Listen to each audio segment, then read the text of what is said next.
So, more time for the same crime? Got more Rhetoric coming right up.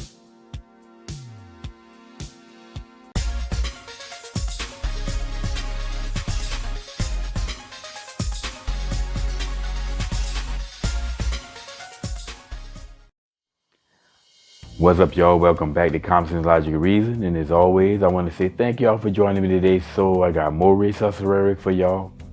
More time for the same crime is an example of end result thinking. Again, black people looking at the end result of something in any area in society in which black people are lagging behind white folks and not equal to or on par with white folks, or in a worse situation than black people, and they just assume it's racism without ever looking into why we got there.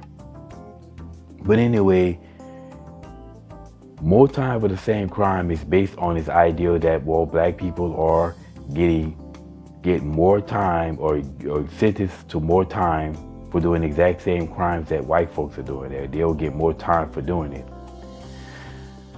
Now, the problem with this narrative, this rhetoric is, as I said, it's just based off of end result. It's based off of somebody looking at blacks receiving more time, but not looking at why it got there. And this comes from, I think this was a paper, a study that was done by the U.S. Sentencing Commission. It said that black people get more time for the same crime, but then in that same article, it says for reasons why, for legitimate reasons. The number one reason why black people get more time for the same crime is because black people commit crime at a far higher rate. And because black people commit so much high crime, that means that black people are more likely to get caught up in the justice system and more likely to have longer criminal records, something that's taken into consideration when handed down sentencing. So if you have, let's say, person A and person B, both black, both arrested for the exact same crime, standing before the exact same judge. Person A has never been in trouble before with the law before. Person B has repeatedly been in trouble with the law, including the offense that they're currently standing before the judge.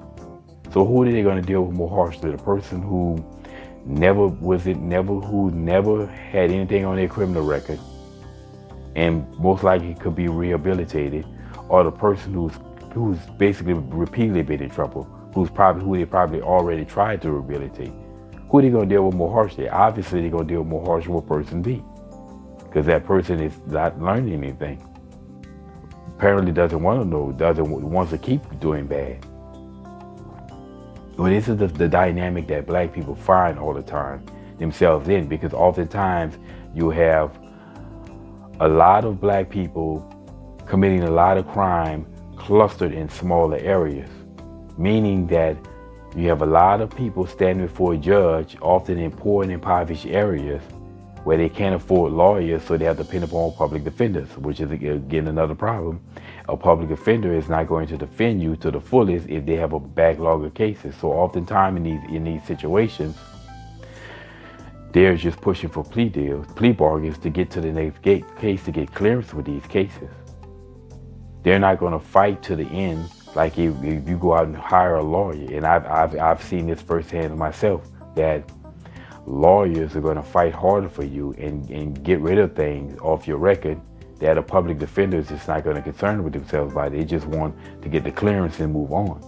So if black people are committing crime and clustered in smaller areas, in which a lot of poor impoverished people who are standing before the judge is having to depend upon public defenders, well, no wonder they get more time for saying crime.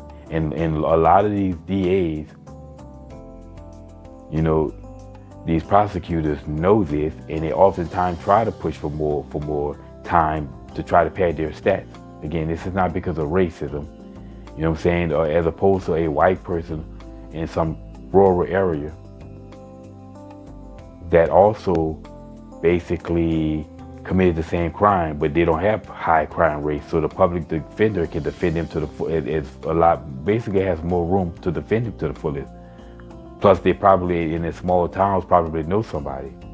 But there's a various reasons why black people get more time for saying crime. None of it is because of racism. It's all because of legitimate reasons. But because blacks don't look at the why, they only see the what, they bitch, moan, and whine about it. Anyway, if you ever hear one of these race hustlers crying about more time for more blacks, get more time for more crime, for the same crime, well then now you know, and no one has had the battle. And as always, until next time.